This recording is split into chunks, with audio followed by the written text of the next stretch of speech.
I remember once during a camp, there was a group of boys who had wandered off as we were praying the rosary, and they were walking in an area on the beach that had a thin amount of water over the sand. So it was a moment of high tide, and there was a thin amount of water over a large portion of sand. And we were praying the rosary in one section, and they were to the far, in this case, the far left. And they were walking, and from the distance, all of us got distracted because it looked like they were walking on water. I've never walked on water. There are several saints who have. Peter of Alcantara is one of them. Perhaps the closest experience of something similar is once, like, don't get your hopes up. There was once I had these shoes that were very slippery, and I had to walk on wet, polished stones, and I felt like I was walking on ice because my feet were slipping in like all directions. And I actually was worried about like sliding, my feet going forward and my head going back. I was fearing for my life. Today we're celebrating the feast day of St. Peter as the rock. And it's interesting when somebody is on a slippery surface, what they do is they look for something solid, something that they can base themselves on. In my case, like when I was walking with those shoes, which were very slick, I remember I was grabbing onto the wall. It must have been an interesting sight there in Rome to see a priest with a soutane on grabbing the wall when there was no banister to hold on to. There was a long stretch of the street that I walked. I probably looked like St. Peter falling under the water as he was walking because I was grabbing against the wall as I was walking forward. I had more fright than shame at the moment. But in the same way, when somebody is slipping, someone looks for something solid, something that they can base themselves on, something that gives them a foothold. Today, as I was saying, we're celebrating the Feast of St. Peter, and he knew not only about slipping, but also about something solid. And there's several things which he discovered give that solid foothold. There's several things that he has discovered that give him the rock. One of the things he discovered was that inner light. In other words, when God gave him understanding. There's certain moments in life when God gives you something which you know is true. The biggest of these is the gift of faith. It's interesting because a lot of times we don't recognize it, but faith is a gift. The fact that we know that it's true and that we walk in a solid way is a gift from God. Sometimes it's not just like we're not just really smart people. We didn't like reason really well, like, oh yeah, this makes sense. It wasn't that. It's a gift. It's a gift.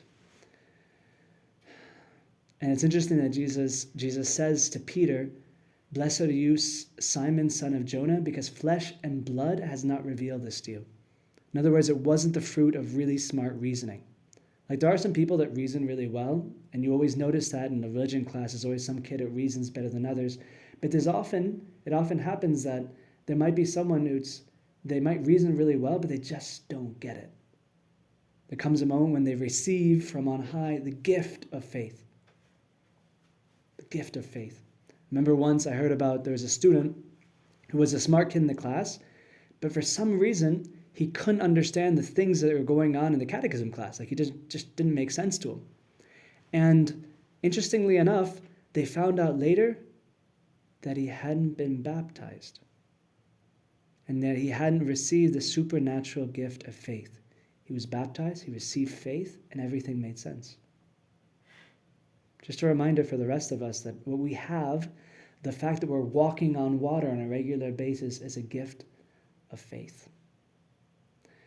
The other thing that Peter also understood better than others, as far as like where his his solidness, where his sure-footedness came from, he knew as well that it didn't come from himself. He thought that it came from himself. He thought it was like, oh, I'm going to spend the night praying. I'm going to pray really well, and I'm going to be strong in the moment of temptation. Even if everyone else denies you, I will not deny you. It didn't work.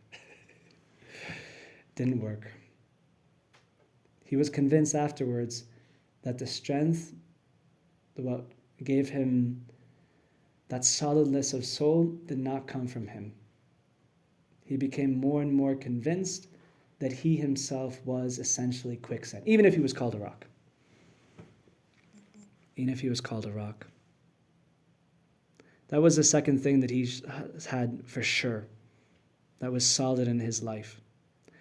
And the third thing that I wanted to present as something that he saw, St. Peter, that he saw was solid in his life, was that when things became difficult, one has to stretch out one's hand.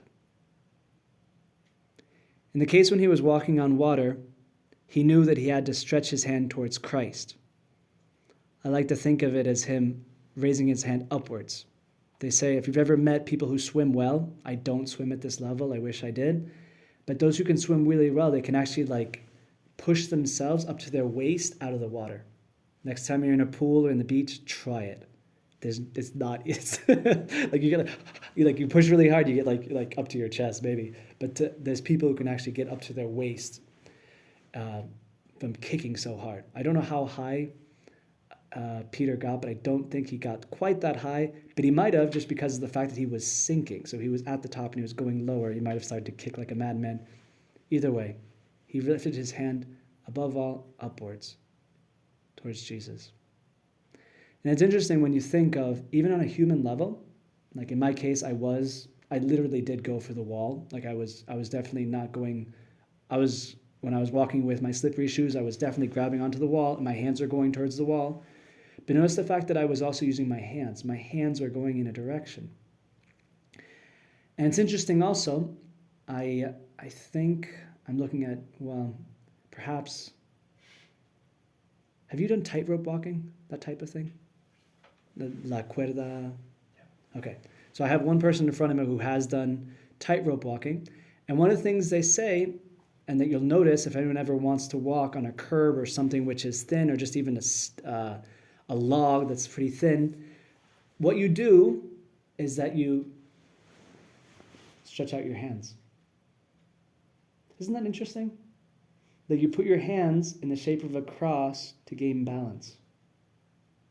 It's not that we were taught that, you have to, because we're Catholics, we put our hands out wide to no. You don't do it for supernatural reasons. We do it because it helps balance. When you want to balance, you have to stick your hands out so you have more balance. And St. Peter also knew this. He knew that to be balanced in this life, to be close to Christ, it's not just about raising your hands towards Christ, it's also about spreading them in the shape of a cross. Notice that the last words of Jesus that we have to Peter in the gospel is precisely that. When you're young, you will go where you will. But when you're older, when you learn wisdom, when you're a presbyter, when you're a priest, hopefully we do this too, you will open up your hands and another will gird you and take you where you do not wish to go. In other words, you learn to open up your hands. It's a symbol of the death he was going to die, because that is referring to there's going to come a moment where they're going to crucify you, and you're going to have to accept it. But it also teaches us in the spiritual life to walk on water, to walk solid, to walk the way we should walk. It's so important not only to have the conviction of faith, not only to have conviction of faith, not only to have humility, but also to open up your hands, to embrace suffering, whatever the Lord brings you. It's part of wisdom. It's part of wisdom to open up your hands. It's not such a good Isn't it beautiful how the Lord gives us these lessons through slippery moments? It's so important. So as we continue this Mass, as we also opening our hands as the priest always does, we can ask the Lord that we learn to look for what is solid, whether it be with the conviction of our soul, whether it be with humility, or by raising our hands to where they should be. Amen.